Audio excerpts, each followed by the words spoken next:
আজকে আমার দেশের যুবক দুঃখে কলিজা ফেটে যায়। এরা আর্জেন্টিনার পতাকাওয়ালা গেঞ্জি পড়া পড়া চলে, ব্রাজিলের পতাকা লাগায়া লাগায়া গেঞ্জি বানাইয়া চলে। যুবক আর্জেন্টিনা চিল্লা আর ব্রাজিল চিল্লা, আমার নবীর সুন্নতি টুপি চিল্লা না, সুন্নতি পোশাক চিল্লা না। কিয়ামতের ময়দানে দাঁড়াইলে আমার নবী, আমার ফেরেশতারা দিন জিজ্ঞাসা করবে, ওমান নবিয়ুকা, কে তোমার নবী ছিল, আদর্শ মেনেছ কার? সেই দিন তুমি উত্তর দিবা কে? এই কপাল পোড়া, কি উত্তর দিবা?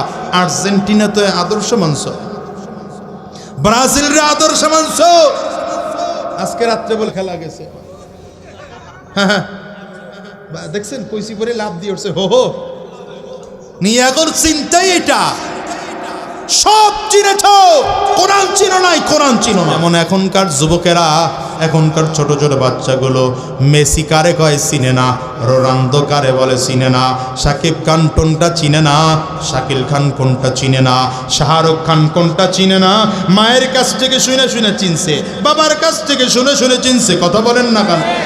এই ছোট্ট বাচ্চা মানুষ, 5 বছরের বাচ্চা, 6 বছরের বাচ্চা চিনে না শাকিব খানের অভিনয় কেমন, শাহরুখ খানের অভিনয় কেমন। মা দেইকা নাচে আর তালে তালে হাততালি দেয়, আর কয় দেখছো শাকিব খানের মতো অত অভিনয় কেউ করতে পারে না, শাহরুখ খানের মতো অভিনয় কেউ করতে পারে না। মেসির পিটানি অনেক ভালো, কথা কয় না কেন? রোনালদো একটা পিটাইলে ছক্কা হয়ে যায়। মায়ের কাছ থেকে শুই না রোনালদোরে চিনছে। আমি আমার এই পর্দার আড়ালের মাদেরকে বলবো, আমার যুবক ভাইদেরকে বলবো, আহারে তোমার সন্তানকে তুমি মেসি চিনাইলা, রোনালদো চিনাইলা, বড় আফসোস মদিনার নবী চিনাও না। কথা চিনলে বলো ঠিক কিনা? তুমি যেমন বাবার কাছ থেকে, মায়ের কাছ থেকে শুনা, বড় ভাইয়ের কাছ থেকে শুনা ওই আর্জেন্টিনা চিনছো, মেসি চিনছো, রোনালদো চিনছো, ঠিক আমার নবীর সাহাবায়ে কেরামদের বাবার কাছ থেকে শুনা, মায়ের কাছ থেকে শুনা। ছোট্ট বাচ্চা মুআজ, ছোট্ট বাচ্চা মুআফফিজ, মদিনার ছোট ছোট বাচ্চারা আমার নবী চিনছে। সুবহানাল্লাহ চিল্লায়া কল না। মদিনার ছোট ছোট বাচ্চাগুলো গলির মধ্যে দাঁড়ায় গেছে। রহমাতুল্লিল আলামিন আখির জামানার পয়গম্বর জনাবে মুহাম্মদুর রাসূলুল্লাহ সাল্লাল্লাহু আলাইহি ওয়াসাল্লাম আজ মদিনায় ঢুকবেন। ছোট ছোট বাচ্চাগুলো আমার নবীকে রিসিভ করবে। সব মদিনার ছোট ছোট বাচ্চাগুলো দাঁড়ায় গেছে। রহমাতুল্লিল আলামিন গলির মধ্যে ঢুকলেন। নবীজি আমার সাওয়ারের পিঠে, উটের পিঠে সাওয়ার অবস্থায় আছেন। বাচ্চাগুলো আমার নবীর দিকে মাথা উঁচু করে তাকিয়ে আছে। নবী আমার তাকিয়ে তাকিয়ে দেখেন, এই ছোট ছোট বাচ্চাগুলো আমার দেখতে বড় কষ্ট হয়, আমাকে দেখতে বড় কষ্ট হয়। আমার মায়ার নবী বুঝতে পাইরা উটের পিঠ থেকে লাফ দিয়া বাচ্চাদের মাঝে নেমে গিয়েছে। নবী আমার বাচ্চাদের মাঝে নেমে গেলে বাচ্চারা আমার নবীকে এত গারাও করে ধরেছে, মনে হয় যেন আমার নবী বাচ্চাদের মাঝে হারায় গেছে। কেউ তো আমার নবীর জামা ধরে ধরে টানে, কেউ তো হাত ধরে ধরে টানে, কেউ আমার নবীর গায়ের কাছে এসে মিলে যায়, কেউ আমার নবীর হাত ধরে চুমা খায়। নবী আমার চোখের পানিগুলো ছেড়ে ছেড়ে কান্না করেন।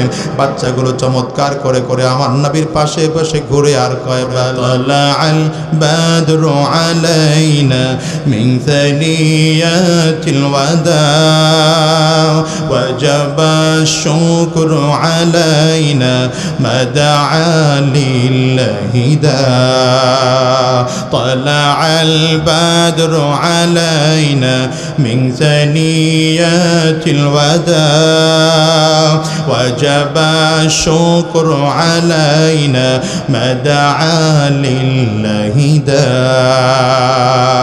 আইয়ুহাল মাবউসু ফিনা জিতা বিল আমলিল মুতা জিতা শাররাফতাল মাদিনা মারহাবান ইয়া খায়রাদা। মদিনার বাচ্চাগুলো চমৎকার করে করে কবিতা আবৃত্তি করতেছে, আর আমার নবীর চারিদিক ঘেরাও করে ধরেছে। রাসূল আরবি চোখের পানিগুলো ছেড়ে কান্না করেন আর ডাক দেন পয়গম্বর। রাসূল আরবি মদিনার বাচ্চাদের মাথার উপরে হাত দিয়ে বললেন, এরে মদিনার ছোট ছোট বাচ্চারা, আজকে তোমরা আমার এত মহাব্বত করো, তোমরা কি জানো আমার আত্মীয় স্বজনরা আমার মক্কা থেকে বিতাড়িত করেছে। আমার আপন ভাই, আমার চাচাতো ভাই, কলিজার টুকরা ভাইয়েরা আমার মদিনার জমিনে থাকতে দেয় নাই। আমার আপন চাচা বাবা সমতুল্য এরা আমার মদিনায় থাকতে দেয় নাই, আমার মদিনার থেকে বের করে দিয়েছে। এর মদিনার কচি কচি বাচ্চারা, আজকে তোমরা আমার এত মহাব্বত করো, জীবন ভর এমন মহাব্বত আমায় তোমরা করবে নি। মদিনার বাচ্চাগুলো বলেন, পয়গম্বর আমাদের জীবন চলে যাবে, জীবন আমাদের থাকতে আপনার যাররা পরিমাণ ক্ষতি হতে দেব না।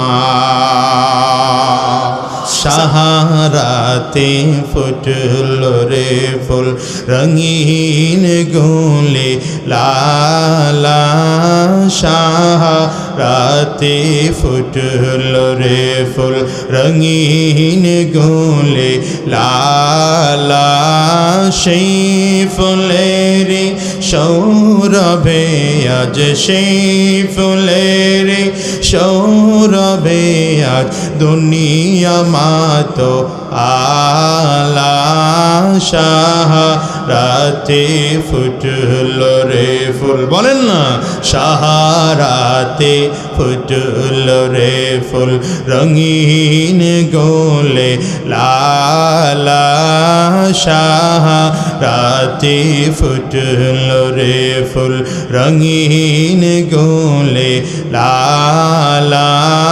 কেউ বলে হযরত মুহাম্মদ, কেউ বলে হযরত মুহাম্মদ, কেউ বা কমলি ওয়ালা, সাহারাতে ফুটল রে ফুল রঙিন গোলে লালা। আল্লাহু আকবার। কোন সাহাবায়ে কেরামদের পুরোটা জীবন নবীজির কাছে দিয়ে দিতেন। এজন্যই তো আবু হুরায়রা রাদিয়াল্লাহু আনহু যখন নবীজি আমার ভাগ করে দিলেন সাহাবায়ে কেরামদেরকে, মসজিদে নববীতে দুই দল সাহাবীরা ছিল, একদল মুহাজির, একদল আনসার। আমার নবী রাহমাতুল লিল আলামিন যখন হিজরত করে মদিনায় চলে গেলেন, মসজিদে নববীর মধ্যে একদল সাহাবায়ে কেরাম থাকতো, যাদের কাজ ছিল 24টা ঘন্টা নবীজির দরবারে পড়ে থাকা, আমার নবীজির কাছ থেকে কোরআন ও ইলম শেখা, আমার নবীর কথাগুলো মেনে মেনে মেনে মেনে জীবন পরিচালনা করা। রাহমাতুল লিল আলামিন এই সাহাবায়ে কেরাম 70 জন সাহাবী ছিলেন আমার নবীর।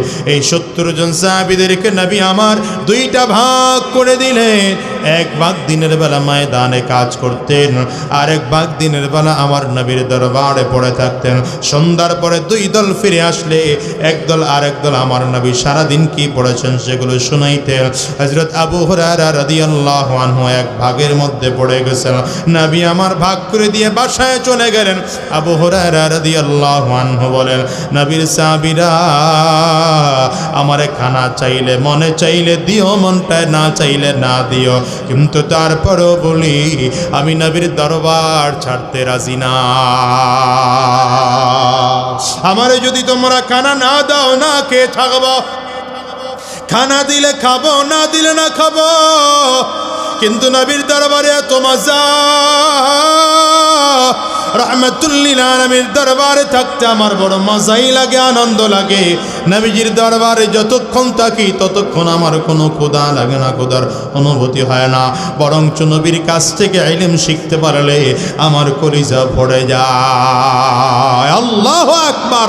চিৎকার করে বলুন আল্লাহু আকবার।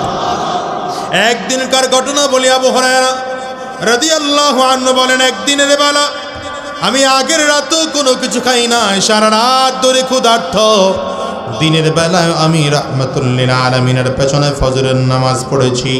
নামাজ শেষ হয়ে গেল, আমার নবী মিম্বরের মধ্যে বসে বসে আলোচনা করলেন। আবু হুরায়রা রাদিয়াল্লাহু আনহু বলেন, আমি আমার নবী রাহমাতুল লিল আলামিনের আলোচনাগুলো মনোযোগ দিয়ে শুনছি। আপনাদের আমাদের মতো মনোযোগ না, সাহাবীদের মনোযোগে পার্থক্য আছে।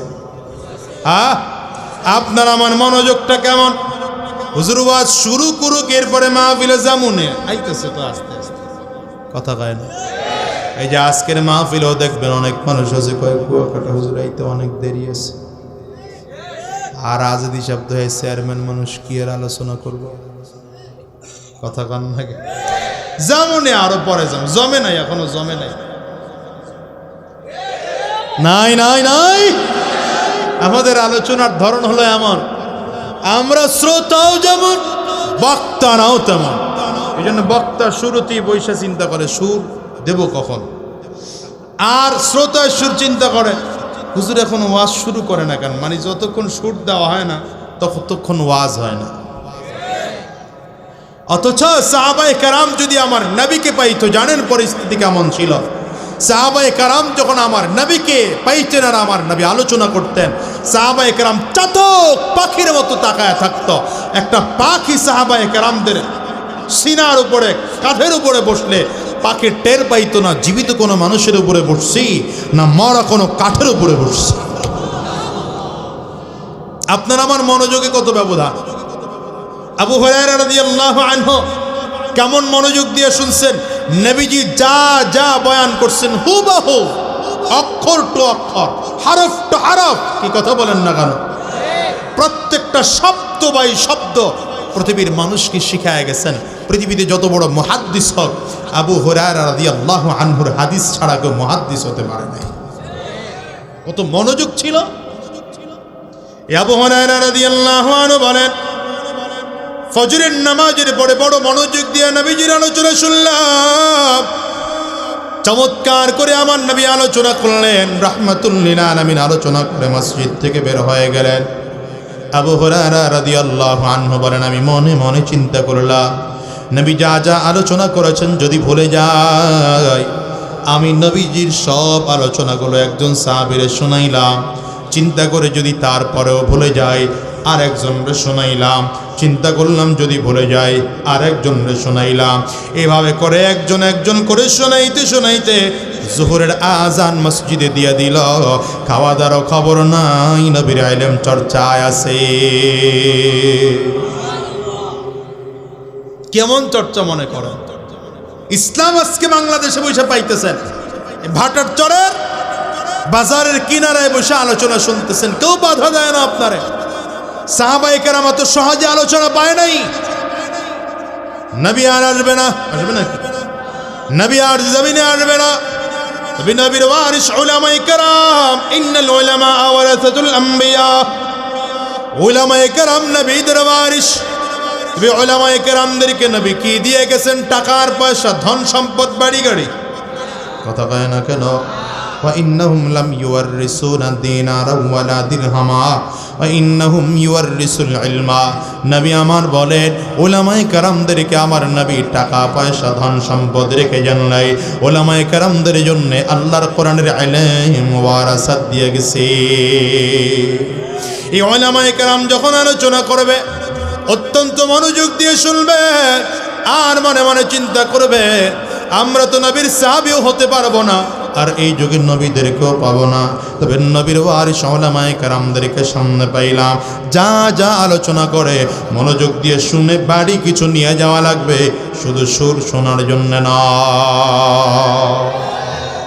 আবু হুরায়রা রাদিয়াল্লাহু আনহু বলেন, ফজরের আযান থেকে আরম্ভ করেছে যোহরের আযান দিয়ে দিছে, এর মধ্যে খাওয়া দাওয়া পর্যন্ত আমার হয় নাই। কেমনে খাবো? আমি তো চিন্তায় আছি কখন আমার নবীর কোন কথাটা আমি ভুলে যাই। এভাবে করে করেই জোহরের নামাজের আজান দেওয়ার পরে আমি জোহরের নামাজ পড়ার জন্য জামাতে দাঁড়িয়ে গেলাম। রাহমাতুল লিল আলামিন ইমামতি করতেছেন। আবু হুরায়রা রাদিয়াল্লাহু আনহু বলে, রাহমাতুল লিল আলামিন যখন ইমামতির মুসাল্লায় দাঁড়িয়েছেন, আমি আবু হুরায়রা নামাজের মধ্যে দাঁড়িয়েছি। সারা রাত ধরে না খাওয়া, সকাল থেকে জোহর পর্যন্ত না খাওয়া, লম্বা টাইম না খেয়ে থাকার কারণে আমার মনে হলো যেন ক্ষুধার কারণে ঠিক মতো দাঁড়াইতে পারি না। সারাদিন নামাজ হয়ে গেল, জোহরের নামাজ যখন কমপ্লিট হয়ে গেল, আবু হুরায়রা রাদিয়াল্লাহু আনহু বলেন, আমি দৌড় দিয়ে গিয়া মসজিদের দরজার কাছে দাঁড়ায় গেলাম। তাকায় তাকায় একজন সাহাবীকে সালাম দে, কারণ আমার মনের চিন্তার চেতনা, আমার সাহাবায়ে কেরাম যদি আমার দিকে তাকান, আমার দিকে তাকাইলে বুঝবে আমি আবু হুরায়রা ক্ষুধার্ত, তাইলে কোনো সাহাবী আমাকে ধরে বাড়িতে নিয়ে যাবে। হঠাৎ করে আবু বকর সিদ্দিক রাদিয়াল্লাহু আনহুর সাথে সাক্ষাৎ, হযরত ওমর ফারুকের সাথে সাক্ষাৎ। আবু হুরায়রা বলেন, আমি আমার ভাই আবু হুরায়রা, আমি আমার ভাই ওমরকে সালাম দিলাম, এমন একটা মাসআলা জিজ্ঞাসা করলাম যেই মাসআলা আমি আগের থেকেই জানি, তবে কেন সালাম দিলাম, আমার জানা মাসআলা কেন তারে জিজ্ঞাসা করলাম, কারণ হলো আমার হযরত ওমর যদি আমার দিকে তাকায় সালামের জবাব নেন, আর যদি আমার মাসআলার জবাব আমারে দেন, তাইলে আমার চেহারার দিকে তাকায় বুঝবেন আমি ক্ষুধার্ত, তাইলে আমাকে হয়তো ধরে নিয়ে যাবেন, বিলাল চলো আমার বাড়িতে মেহমান হইবা। কিন্তু আবু হুরায়রা বলেন, আমি সালাম ঠিকই দিলাম, আমার সালামের জবাব হযরত ওমর দিলেন। একটা প্রশ্ন করলাম, প্রশ্নের জবাবটাও হযরত ওমর ঠিকই দিলেন, কিন্তু আমাকে নিয়ে বাসায় গেলেন না। আমি বুঝলাম আমার ভাই ওমরের ঘরে আমাকে মেহমানদারি করানোর মতো পর্যাপ্ত পরিমাণ খানা না। নামাজ শেষ করলেন আবু বকর, আমি আমার ভাই হযরত আবু বকরেরও সালাম দিলাম। আমার ভাইকে ওই মাসআলাটাই জিজ্ঞাসা করলাম যেই মাসআলা ওমরে জিজ্ঞাসিলাম। কেন জিজ্ঞাসা করলাম, আমার ভাই আবু বকর আমার দিকে তাকাইলে বুঝবে আমি ক্ষুধার্ত, হয়তো আমার বাড়িতে নিয়ে যাবেন। কিন্তু আবু হুরায়রা বলেন, আমার ভাই আবু বকর আমার সালামের জবাব দিলেন, আমার প্রশ্নের উত্তর দিলেন চমৎকার করে, কিন্তু চেহারা মলিন করে মুখ বেজার করে বাসায় চলে গেলেন। আমার বুঝতে আর বাকি নাই, আমার ভাই আবু বকরের ঘরেও আমাকে মেহমানদারি করানোর মতো খানা নাই। হঠাৎ করে নামাজ সবার শেষ হয়ে গেল, রাসূল আরবি সাল্লাল্লাহু আলাইহি ওয়াসাল্লাম বের হলেন। আমি চিন্তা করলাম আমার নবীকে সালাম দেব। আবু হুরায়রা রাদিয়াল্লাহু আনহু বলেন, চিন্তা করতেছি, হঠাৎ করেই দেখি নবী আমার দিকে তাকায় বললেন, আসসালামু আলাইকুম ওয়া রাহমাতুল্লাহ। আমার নবী আমাকে আগে সালাম দিয়ে দিলেন, শুধু সালাম দিলেন তাই নয়, ফাআখাযা বিয়াদি, হুজুর সালাম দেওয়ার পরে এসে আমার হাতটা ধরলেন, হাত ধরে বললেন, আবু হুরায়রা চলো আমার বাড়িতে মেহমান হইবা। আবু হুরায়রা রাদিয়াল্লাহু আনহু কয়, মনে মনে তো এইটাই চাইছিলাম, কারণ সবচেয়ে দামি মানুষের ঘরে খানা খাইব, হোক সেটা কম। কথা কন না কেন? আছে না, আছে না, কত মানুষ আছে বলে হুজুর আপনারে পাই না, আপনার কাছে যাইতে পারি না, হুজুর রাস্তায় আটকায়, আমারে রাস্তায় আটকায়, হুজুর আসেন একটু চা খাবো আপনার সাথে। বুঝি সময় নাই, সময় কম, মাঝে মাঝে আবেগের কারণে নাইমা তাদের সাথে চা খাওয়া লাগে, বলে হুজুর এটা খায়া রাখলাম, কিয়ামতের ময়দানে তো কইতে পারবো। কথা কন না কেন? মুহাব্বত নষ্ট হয়ে যাইতেছে আজকাল, আজকাল মুহাব্বত নষ্ট হয়ে যাইতেছে। একটা সময় আলেমদেরকে দেখলে মানুষ মূল্যায়ন করত, আলেমদেরকে দেখলে কথা বলায় ভদ্রতা ছিল, নম্রতা ছিল, এখন নাই, নষ্ট হয়ে গেছে। কথা বলেন না কেন? ঠিক কিনা? নষ্ট হয়ে গেছে তো। এখন কি নষ্ট হয়েছে না? কোথায় সেই সাহাবীদের যুগ? আছে নাকি এখন? নাই, ধ্বংস। এখন যুবকদের অবস্থা হলো এমন, এখন নিজে বিড়ি খায়, হুজুরের দোয়া খাওয়ায়। কি কথা কন নাকি? হুজুরের সামনে দিয়ে বিড়িটা আরো জোরে টান দেয়, তাকায় দেখেন হুজুর আপনারা স্মার্ট না, আমরা ভেরি ভেরি স্মার্ট। বাবারে বাবা, বিড়ি খায় স্মার্ট হইছে। কথা বলেন না কেন? সাহাবায়ে কেরামদের দিকে তাকাও, নবীজির সামনে সাহাবায়ে কেরামদের কি কথা বলবেন, কেমন কথা বলবেন, আল্লাহ তাআলা সেটাও আওয়াজ শিখায় দিয়েছেন, লা তারফাউ আসওয়াতাকুম ফাওকা সাউতিন নবী। এরে সাহাবীরা, আমার নবীর সামনে তোমাদের উঁচু আওয়াজ করেও কথা বলো না। এখন তো সব বেয়াদবিতে ভরে গেছে। কি কথা কন? কি কথা বলেন না কেন? আরে ফেসবুকে যে কইলাম শুরুতে, ফেসবুকটা বের হইয়া, তো ফেসবুকের মধ্যে পরিস্থিতি এমন হয়েছে, হুজুর করে গালি দিতে পারলে দেখে যে ফেসবুকের কি বলে যেন ফলোয়ার বাড়ে। লাইক বাড়ে, এটা বুঝছে, এটা লাইক বাড়ে আর ফলোয়ার বাড়ে। এই জন্য যত সমালোচনা আছে হুজুরদেরটাই করতে হবে। আর করে কারা চিন্তা করেন? সিনিয়র মানুষ সহযোগিতা সমালোচনা করে না, সমালোচনা করে ওই ক্লাস 4-এ পড়ে 5-এ পড়ে, আব্বা ফেসবুক দিয়ে দিছে মোবাইল কিনা, বাস ফেসবুকের মধ্যে ঠাড়ায় হুজুরের গালি দিতেছে। এটা চর্মরোগী কি নাই? অমুকের দালাল, ইসলাম বুঝে না, অমুকের দালাল। ইসলাম আমরা সারা জীবন লেখাপড়া করে বুঝলাম না। তুমি মিয়া ক্লাস 3-এর ছাত্র, ক্লাস 4-এর ছাত্র, ক্লাস 8-এর ছাত্র, তুমি ইসলাম বুঝা বলাইছ? কি কথা কন না কেন? এই নতুন করে আপনারা টের পাইছেন, ইদানিং আমার সমালোচনা চলতেছে। আমি বলে আওয়ামী লীগের দালাল, কেউ কয় চরমনার দালাল, কেউ বলে আওয়ামী লীগের দালাল। আবার একদল তো কমেন্ট করা শুরু করছে, কি ব্যাপার তুমি ইউনিয়ন পরিষদের চেয়ারম্যান হইয়া জাতিসংঘের চেয়ারম্যান ভাবো নিজেরে? কি অন্যায়, কি আমার অন্যায় হলো? 3 বছর আগে আমার আলোচনাটা, 3 বছর আগের, আজকেরও না। এখন হইলে না বলতে পারতেন যে চেয়ারম্যানের ভাবের ঠেলায় কথা পাল্টায় গেছে।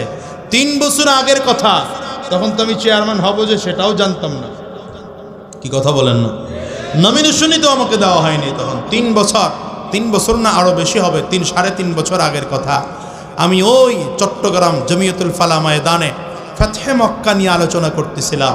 নবীজির এই মক্কা বিজয় নিয়ে আলোচনা করতেছিলাম।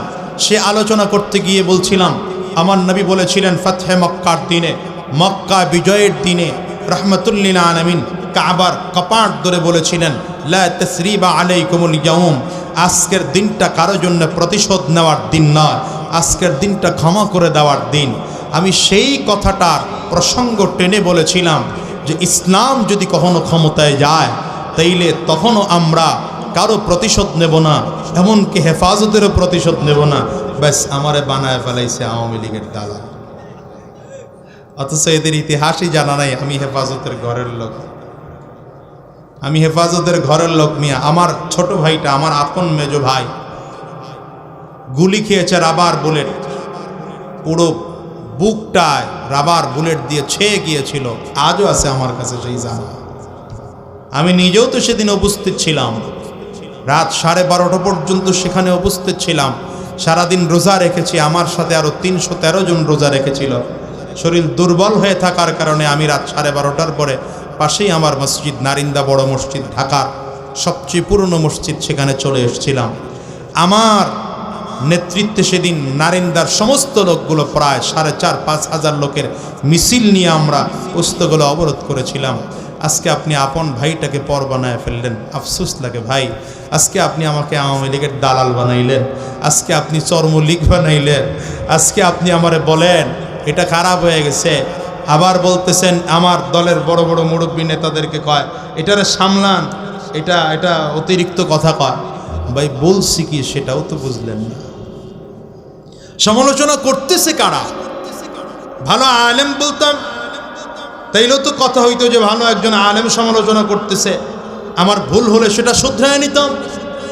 তো এখন তো দেখি এমন এক শ্রেণীর লোকগুলো ওই ইবতেদায়ী জামাতে পড়ে, জামাতে কাফিয়ায় পড়ে, হেদায়েতুন হতে পড়ে, ফেসবুক খুলে আবার সমালোচনা শুরু করে দিয়েছে। কোথায় গেল সম্মান, কোথায় গেল ইজ্জত? হ্যাঁ, 2006-এ দাওড়া শেষ করেছি। আমাদের 10-11 বছর পরে যারা দাওড়া ফারেক হয়েছে এরা এখন আমাকে ভুল দেবে। আল্লাহ হেফাজত করুন, আমিন বলেন। আমি বোঝাইতে চাইলাম ভুল হলে ধরিয়ে দেন, কথা বলেন না কেন? ধরিয়ে দেবেন, সংশোধন করে নেব। মানুষ 500 কথা বললে একটা কথা ভুল হয়ে যেতে পারে, আমি ভুলের ঊর্ধ্বে না।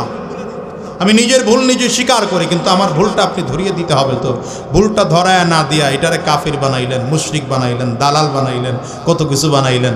আপনি চিন্তা করছেন আমাকে দালাল বানানোর কারণে আপনি গুনাহগার হন নাই তো? আবার আমি তো মহা খুশি।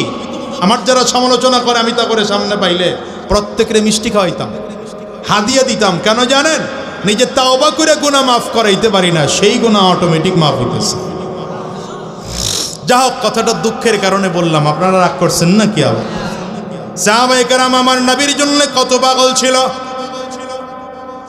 মদিনার ছোট ছোট বাচ্চাগুলো খবর পেয়েছে নবী আমার অল্প কিছুক্ষণের মধ্যে মদিনার গেট দিয়ে ঢুকবে। আগের থেকেই ছোট ছোট বাচ্চারা প্রতিযোগিতা শুরু করেছেন, কে কার আগে আমার নবীকে রিসিভ করবে। বলেন তো মদিনার এই ছোট ছোট বাচ্চারা আমার নবীরে দেখছে নাকি? আমার নবীরে দেখেও নাই, নবীর ছবিও দেখে নাই, নবীজির ভিডিও দেখে না। এখন তো আমাদের ভিডিও রাস্তায় পাওয়া যায়, ইন্টারনেটে ছাপ দিলে এখন হুজুরদের ভিডিও পাওয়া যায়, ছবি পাওয়া যায়। আর এখন তো একদল নেতা আছে গাছে জুইলে নেতা হয়। নাই নাই নাই নাই, গাছে ফ্যানার টানাইছে, ফেস্টুন টানায় টানায় নেতা হইছে মিয়া। রাসূল আরবি সাল্লাল্লাহু আলাইহি ওয়াসাল্লাম গাছে টানানোর নেতা ছিলেন না, আমার নবী মুমিনের কলিজার নেতা ছিলেন। চিল্লায় বলো ঠিক কিনা? এই ছোট ছোট বাচ্চাগুলো আমার নবীকে কেমনে চিনল বলো? কারণটা কি জানো? যদিও নবী মক্কার অধিবাসী মানুষ, নবী আমার মদিনায় অপরিচিত মানুষ, কিন্তু মায়ের কাছ থেকে আমার নবীর সুনাম শুনেছে, বাবার কাছ থেকে আমার নবীর সুনাম শুনেছে। যেমন এখনকার যুবকেরা, এখনকার ছোট ছোট বাচ্চাগুলো মেসি কারে কয় চিনে না, রোনালদো কারে বলে চিনে না, শাকিব খান কোনটা চিনে না, শাকিল খান কোনটা চিনে না, শাহরুখ খান কোনটা চিনে না। মায়ের কাছ থেকে শুনে শুনে চিনছে, বাবার কাছ থেকে শুনে শুনে চিনছে। কথা বলেন না কেন? এই ছোট্ট বাচ্চা মানুষ, 5 বছরের বাচ্চা, 6 বছরের বাচ্চা চিনে না শাকিব খানের অভিনয় কেমন, শাহরুখ খানের অভিনয় কেমন। মা দেইকা নাচে আর তালে তালে হাততালি দেয়, আর কয় দেখছো শাকিব খানের মতো অত অভিনয় কেউ করতে পারে না, শাহরুখ খানের মতো অভিনয় কেউ করতে পারে না, মেসির পিটানি অনেক ভালো। কথা কয় না কেন? রোনালদো একটা পিটাইলে ছক্কা হয়ে যায়। মায়ের কাছ থেকে শুই না রোনালদোরে চিনছে। আমি আমার এই পর্দার আড়ালের মাদেরকে বলবো, আমার যুবক ভাইদেরকে বলবো, আহারে তোমার সন্তানকে তুমি মেসি চিনাইলা, রোনালদো চিনাইলা, বড় আফসোস মদিনার নবী চিনাও না। কথা চিনলে বলো ঠিক কিনা? আজকে আমার দেশের যুবক দুঃখে কলিজা ফেটে যায়। এরা আর্জেন্টিনার পতাকাওয়ালা গেঞ্জি পড়া পড়া চলে, ব্রাজিলের পতাকা লাগায়া লাগায়া গেঞ্জি বানাইয়া চলে। যুবক আর্জেন্টিনা চিল্লা আর ব্রাজিল চিল্লা, আমার নবীর সুন্নতি টুপি চিল্লা না, সুন্নতি পোশাক চিল্লা না। কিয়ামতের ময়দানে দাঁড়াইলে আমার নবী, আমার ফেরেশতারা দিন জিজ্ঞাসা করবে, ওমান নবিয়ুকা, কে তোমার নবী ছিল, আদর্শ মেনেছো কার? সেই দিন তুমি উত্তর দিবা কে? কপাল পোড়া, কি উত্তর দিবা? আর্জেন্টিনা তো আদর্শ মানছ, ব্রাজিলের আদর্শ মানছ।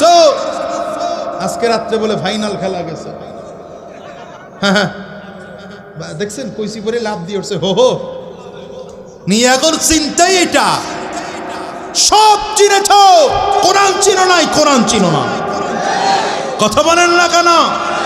তুমি যেমন বাবার কাছ থেকে, মায়ের কাছ থেকে শুনা, বড় ভাইয়ের কাছ থেকে শুনা ওই Argentina scenes, Messi scenes, Ronaldo scenes, ঠিক আমার নবীর সাহাবায়ে কেরামদের বাবার কাছ থেকে শুনা, মায়ের কাছ থেকে শুনা, ছোট্ট বাচ্চা মুআজ, ছোট্ট বাচ্চা মুআফফিজ, মদিনার ছোট ছোট বাচ্চারা আমার নবী চিনছে। সুবহানাল্লাহ, চিল্লা এখন না। মদিনার ছোট ছোট বাচ্চাগুলো গলির মধ্যে দাঁড়ায় গেছে। রহমাতুল লিল আলামিন খায়রে জামানার পয়গম্বর জনাবে মুহাম্মদুর রাসূলুল্লাহ সাল্লাল্লাহু আলাইহি ওয়াসাল্লাম আজ মদিনায় ঢুকবেন। ছোট ছোট বাচ্চাগুলো আমার নবীকে রিসিভ করবে। সব মদিনার ছোট ছোট বাচ্চাগুলো দাঁড়ায় গেছে। রহমাতুল লিল আলামিন গলির মধ্যে ঢুকলেন। নবীজি আমার সাওয়ারের পিঠে, উটের পিঠে সাওয়ার অবস্থায় আছেন। বাচ্চাগুলো আমার নবীর দিকে মাথা উঁচু করে তাকিয়ে আছে। নবী আমার তাকিয়ে তাকিয়ে দেখেন, এই ছোট ছোট বাচ্চাগুলো আমার দেখতে বড় কষ্ট হয়, আমাকে দেখতে বড় কষ্ট হয়। আমার মায়ার নবী বুঝতে পাইরা উটের পিঠ থেকে লাফ দিয়া বাচ্চাদের মাঝে নেমে গিয়েছে। নবী আমার বাচ্চাদের মাঝে নেমে গেলে বাচ্চারা আমার নবীকে এত গারাও করে ধরেছে, মনে হয় যেন আমার নবী বাচ্চাদের মাঝে হারায় গেছে। কেউ তো আমার নবীর জামা ধরে ধরে টানে, কেউ তো হাত ধরে ধরে টানে। কেউ আমার নবীর গায়ের কাছে এসে মিলে যায়, কেউ আমার নবীর হাত ধরে চুমা খায়। নবী আমার চোখের পানিগুলো ছেড়ে ছেড়ে কান্না করেন। বাচ্চাগুলো চমৎকার করে করে আমার নবীর পাশে পাশে ঘুরে আর কয়, তালাআল বাদরু আলাইনা মিন সানিয়াতিল ওয়াদা ওয়াজাবা শুকরু আলাইনা মা দাআ লিল্লাহি দা। তালাআল বাদরু আলাইনা মিন সানিয়াতিল ওয়াদা ওয়াজাবা শুকরু আলাইনা মা দাআ লিল্লাহি দা।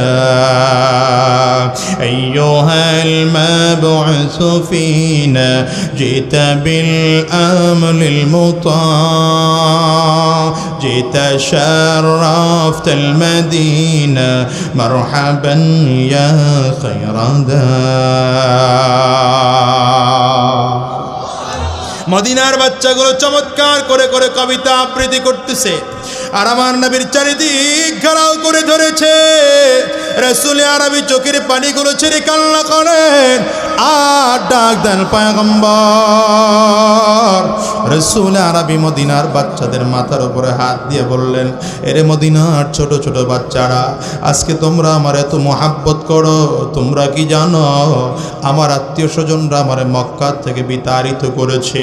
আমার আপন ভাই, আমার চাচাতো ভাই, কলিজার টুকরা ভাইয়েরা আমার মদিনার জমিনে থাকতে দেয় নাই। আমার আপন চাচা বাবা সমতুল্য এরা আমার মদিনায় থাকতে দেয় নাই, আমার মদিনার থেকে বের করে দিয়েছে। এর মদিনার কচি কচি বাচ্চারা, আজকে তোমরা আমার এত মোহাব্বত করো, জীবন ভর এমন মোহাব্বত আমায় তোমরা করবে নি। মদিনার বাচ্চাগুলো বলেন, পয়গম্বর আমাদের জীবন চলে যাবে, জীবন আমাদের থাকতে আপনার যাররা পরিমাণ ক্ষতি হতে দেব না। সাহাবায়ে কেরাম ছোট ছোট বাচ্চা মানুষ, যদিও বয়স খুব কম, কিন্তু এই বাচ্চারা আমার নবীকে এতটা মোহাব্বত করতো, নিজের জীবনের চেয়ে বেশি মোহাব্বত করতো। এই জন্যই তো বদরের ময়দানের প্রস্তুতি যেদিন চলছে, নবী আবার নামগুলো সাহাবায়ে কেরামদের লেখাইতেছে। চমৎকার করে কাতারে দাঁড়াইয়া দাঁড়াইয়া সব সাহাবীর নামগুলো লেখায়। ছোট দুইটা বাচ্চা সাহাবী দাঁড়ায় গেছেন, একজন মুআজ আর একজন মুআফিজ রাদিয়াল্লাহু আনহুমা। ছোট ছোট দুইটা ভাই নবীজির সাথে, তারা দুইটা ভাই দাঁড়ায় গেছে। মুসলমান নবী আমার ডেকে বললেন, এই তোমরা দুইটা ছোট ছোট মানুষ, তোমাদেরকে যুদ্ধের ময়দানে নেওয়া যাবে না। দুইটা ভাই শোনার সাথে সাথে ছোট ভাই মুআফিজ কাতার থেকে বের হয়ে গেলেন। বড় ভাই বুড়া আঙ্গুলের মধ্যে ভর করে খাড়া হয়ে উঁচা হইয়া অন্যান্য সাহাবীদের লেভেল পর্যন্ত আইসা ডাক দিয়া বললেন, নবী আমার একটু তাকাইয়া তাকাইয়া দেখেন, আমিও তো আপনার অন্যান্য সাহাবীদের মতো লম্বা, আমারে কি যুদ্ধের ময়দানে নেওয়া যায় না?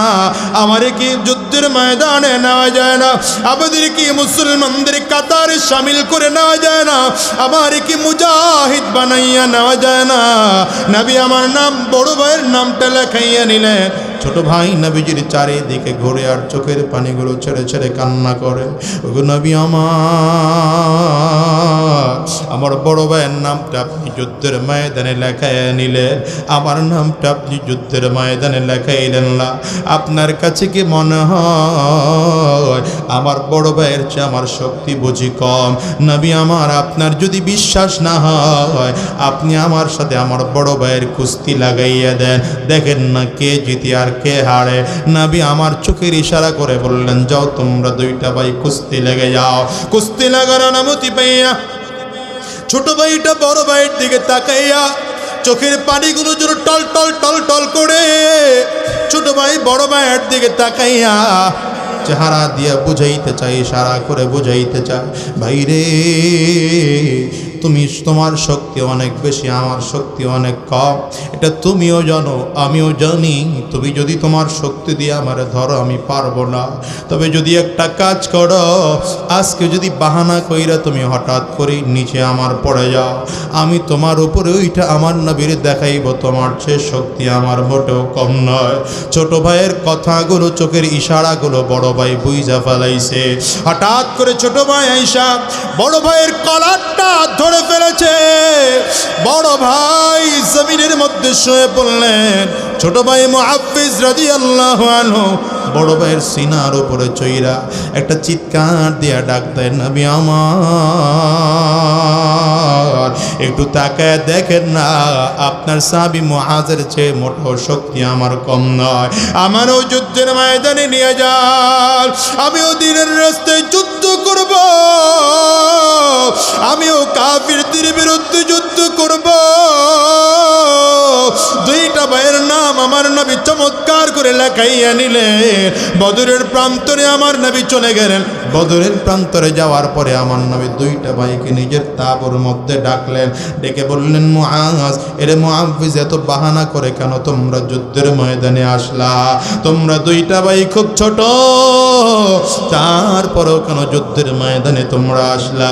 দুইটা ভাই নবীজির দিকে তাকায়া চোখের পানিগুলো ফালায় ফালায় কান্দে আর বলেন, নবী আমার, আপনার মনে আসেনি আপনি মদিনায় যেদিন এসেছিলেন, আমরা মদিনার সব বাচ্চাগুলো আপনার রিসিভ করার জন্য মদিনার সদর গেইটে দাঁড়ায় ছিলাম। ওই দিন আমরা না কবিতা আবৃত্তি করে করে করে করে আপনারে সেদিন আমরা রিসিভ করেছি। ওগো নবী, আপনি না সেদিন কান্না করেছিলেন আর বলেছিলেন, মদিনার মানুষেরা, ছোট ছোট বাচ্চারা আমারে আমার বাবা তাড়ায় দিছে, আমারে আমার আত্মীয় স্বজনরা তাড়িয়ে দিয়েছে, তোরা কি আমারে চিরজীবন মহাব্বত করবি? ওই বাচ্চাদের নেতৃত্ব দিচ্ছিলাম আমরা দুইটা ভাই, আমি মুআজ আর মুআফফিজ।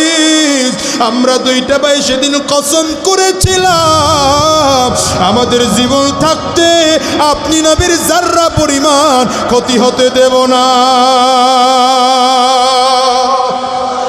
আগো নবী আমার, আজকে খবর পাইলাম মদিনা নাকি বদরের প্রান্তরে মক্কা বাহিনীরা আসতেছে, মক্কার ওই কাফেরগুলো আসতেছে, আর ওদেরকে নেতৃত্ব দিয়ে আবু জাহাল নাকি চলে আসতেছে। ওগো নবী আমার, মায়ের কাছ থেকে আজকে বিদায় নিয়ে আসছি, বাবার কাছ থেকে বিদায় নিয়ে আসছি, বলে আসছি, মা ওই বদরের প্রান্তরে যায় নবীর দুশমন আবু জাহাল আমার নবীরকে দুনিয়ার থেকে বিদায় করার জন্য বদরে আসতেছে, ইসলামকে বিদায় করার জন্য বদরে আসতেছে। আমরা আবু জাহিল্লারে বিদায় করব, নয়তো আমরা দুনিয়ার থেকে শহীদ হয়ে যাব। এই দুইটার একটা করা ছাড়া আমরা দুইটা ভাই বাড়িতে ফিরে যাব না। নবী আমার ডেকে বলেন, তোমরা দুইটা ভাই কি পারবে? মুআজ আর মুআফফিজ নবীজির দিকে তাকায় বলেন, পয়গম্বর আপনি আমাদের জন্য দোয়া করে দেন, আমরা পারব। দুইটা ভাই চলে গেলেন যুদ্ধের ময়দানে। লম্বা কথা মুসলমান, সব সাহাবায়ে কেরাম তাকিয়ে তাকিয়ে দেখেন এই দুইটা ছোট ভাই যুদ্ধের ময়দানে শুধু বারবার করে ডানে আর বামে সামনে পেছনে তাকায় তাকায় আবু জাহেল রে খুঁজে, না না আবু জাহেল রে খুঁজে কোথাও পায় না, কোথাও পায় না, চিনে না তো কেমনে বুঝবে? দাঁড়া, হযরত আব্দুর রহমান বিন আউফকে ডাক দেয়, চাচা গো, আপনি না আবু জাহেল চিনেন, আমাদেরকে দেখায় দেন না। এর মধ্যে আবু জাহেল কোনটা? আব্দুর রহমান বিন আউফ বলেন, তোমরা দেখে কি করবা? বলে দেখায় দেন। এরপরে দেখেন না আমরা দুইটা ভাই কি করি। আব্দুর রহমান বিন আউফ দেখায় দিলেন, তাকায় দেখো ওই যে উটের পিঠে সাওয়ার হইয়া, ঘোড়ার পিঠে সাওয়ার হইয়া উঁচু উঁচু করে ঘাড় উপরের দিকে ওইটা তাকায়, এটাই হলো আবু জাহাল। হযরত আব্দুর রহমান বিন আউফ রাদিয়াল্লাহু আনহু বলেন, আমি দেখাইয়া দিতে দেরি, বড় ভাই ছোট ভাইয়ের দিকে তাকায় ডাক দেয়, আমি সামনে গেলাম, তুই আমার পেছন দিকটা খেয়াল রাখবি, কেউ যেন আমার পেছন দিক দিয়ে এসে আক্রমণ করতে না পারে। কথাটা বলি দুইটা ভাই বাস পাখির মতো দৌড় দিয়েছে আবু জাহালের দিকে। আবু জাহাল যেই সাওয়ারিতে আরোহিত অবস্থায় ছিল, একটা কোপ দিয়ে পায়ের মধ্যে সাওয়ারিকে জমিনের মধ্যে বসায় ফেলাইছে। আবু জাহাল হুমড়ি খেয়ে জমিনের মধ্যে পড়ে গিয়েছে। দুইটা ভাই আবু জাহেলের বুকের উপরে চড়ে বসছে। এত শক্তিশালী আবু জাহেল, কিন্তু ছোট্ট বাচ্চাদের সামনে এদের শক্তি নাই। আবু জাহেল এই দুইটা ভাইয়ের সরাইয়া জমিন থেকে উঠতে পারে না। হযরত আব্দুল্লাহ ইবনে মাসউদ রাদিয়াল্লাহু তাআলা আনহু ছুরি চালাইয়া আবু জাহেলকে দুনিয়া থেকে বিদায় করে দিল। লম্বা কথা মুসলমান, এদিক থেকে আবু জাহেলের ছেলে ইকরামা দূর থেকে তাকাইয়া দেখে আমার বাবাকে দুনিয়া থেকে বিদায় করার মূল নায়ক এই মুআজ। মুসলমান ইকরামা দূর থেকে এসা ধারণ একটা অস্ত্র লইয়া মুআজের ডান হাতের মধ্যে কোপ দেয়। এত জোরে কোপ দিয়েছে, আঘাত করেছে, হাতটা কেটে যায়, শুধুমাত্র চামড়ার সাথে হাতটা ঝুলতেছে। মুআজ তাকায় দেখে এই ডান হাত দিয়ে আর অস্ত্র ধরা যায় না, বড় কষ্ট হয়। ডান হাত দিয়ে তরবারি ছেড়ে দিলেন, এইবার বাম হাত দিয়ে তরবারি উঠাইয়া সামনের দিকে কদম বাড়াইতে আরম্ভ করেছে। এরই কলিজার টুকরা যুবক, কথাগুলো আমি তোমাদের জন্য বলছি, মনোযোগ লাগায় কথাগুলো শোনো। এই মুআজ বাচ্চা মানুষ বাম হাত দিয়ে তরবারি উঠাইয়া সামনের দিকে আগায়। হযরত মুআজটাকে দেখে যদিও বাম হাতে তরবারি নিয়েছে, কিন্তু সামনের দিকে আগাইতে পারে না, হাতের মধ্যে ব্যথা। সামনের দিকে দৌড় দিলে হাতটা নড়ে, চামড়ার সাথে ঘষা পায়, বড় ব্যথা পায়। হযরত মুআজ দেখলেন হাতের কারণে আমার যুদ্ধ করতে বড় অসুবিধা হবে। বাম হাত দিয়ে তরবারিটারে ফানাইয়া দিয়া বাম হাত দিয়ে ডান হাতটাকে টাইনা পায়ের নিচে ঢুকাইয়া দিছে। দুই পায়ের মধ্যে ঢুকাইয়া শরীরের সব শক্তিগুলো একত্রিত করে এত জোরে একটা টান মেরেছে, হাতটা নিচে খুলে পড়ে চামড়া ছিঁড়ে লাফাইতে আরম্ভ করেছে। মুআজ হাতের দিকে তাকায় আর কান্দে আর বলে, আমি তোরে কেন আমার শরীর থেকে আলাদা করেছি জানা? এরে কিয়ামতের ময়দানে আমার মালিক না জবানটারে বন্ধ করে দেবে, আর হাত অঙ্গ প্রত্যঙ্গ নিয়ে না আমার আল্লাহ তাআলা সাক্ষী দেবে। আমার মালিক না কোরআনুল কারীমে বলেছেন, আল ইয়াউমা নাখতিমু আলা আফওয়াহিহিম ওয়া তুকাল্লিমুনা আইদিহিম ওয়া তাশহাদু আরজুলুহুম বিমা কানু ইয়াকসিবুন। আমার মালিকটা বলেছেন কিয়ামতের ময়দানে জবান আল্লাহ তাআলা বন্ধ করে দেবে। এই জবান দিয়ে সেদিন আর কেউ কথা বলতে পারবে না। হাত সেদিন কথা বলবে, পা সেদিন কথা বলবে, পেট সেদিন কথা বলবে, চক্ষু সেদিন কথা বলবে, অক্ষ প্রত্যঙ্গ সেদিন কথা বলবে। মুআজ হাতের দিকে তাকায় বলে, হাত রে, সেই কিয়ামতের ময়দানে দাঁড়াইয়া তুই আমার মালিকের কাছে বলবি, আমি তোরে কেন শরীর থেকে আলাদা করেছি? আমার নবীর মুহাব্বতে, ইসলামের মুহাব্বতে, কোরআনের মুহাব্বতে তোরে শরীর থেকে আলাদা কইরা পালাইছি।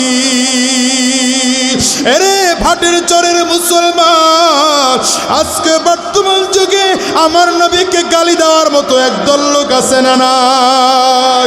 ওই ব্লগের মধ্যে আমার নবীর গালি দেয়, আমার নবীর চরিত্র নিয়ে কথা বলে, আল্লাহকে নিয়ে কটূক্তি করে, উলামায়ে কেরামদেরকে নিয়ে কথা বলে, কোরআন নিয়ে কথা বলে।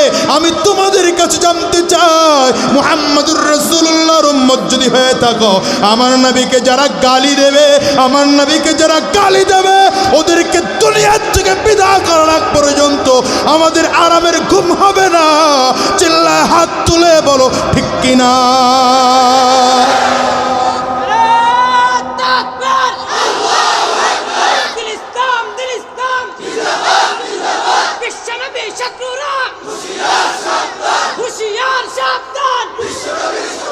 হ্যাঁ, দুনিয়ার মধ্যে একদল লোক এমন থাকবে, ক্ষমতার জোয়ার পাইয়া, ক্ষমতা পাওয়ার পরে বলবে, হুজুরদের এখন আর বিল নাই, চরমনাইওয়ালাদের বেল নাই, হেফাজতওয়ালাদের বেল নাই, হুজুরদের এখন আর বেল নাই, বেলগুলো সব ডুইবা গেছে। কিন্তু আমরা তাকাইয়া তাকাইয়া দেখি হুজুরদের বেল ঠিকই আছে, হেফাজতের বেল ঠিকই আছে, চরমনাইওয়ালাদের বেল ঠিকই আছে। যে বলেছে বেল নাই, 1 বছর যাইতে না যাইতে এমন বেল ডুবা ডুবছে, সব হারাইয়া ঘরে শুইয়া থাকলেও ফ্যান কইলা কপাল ফাটে। চিল্লা কও ঠিক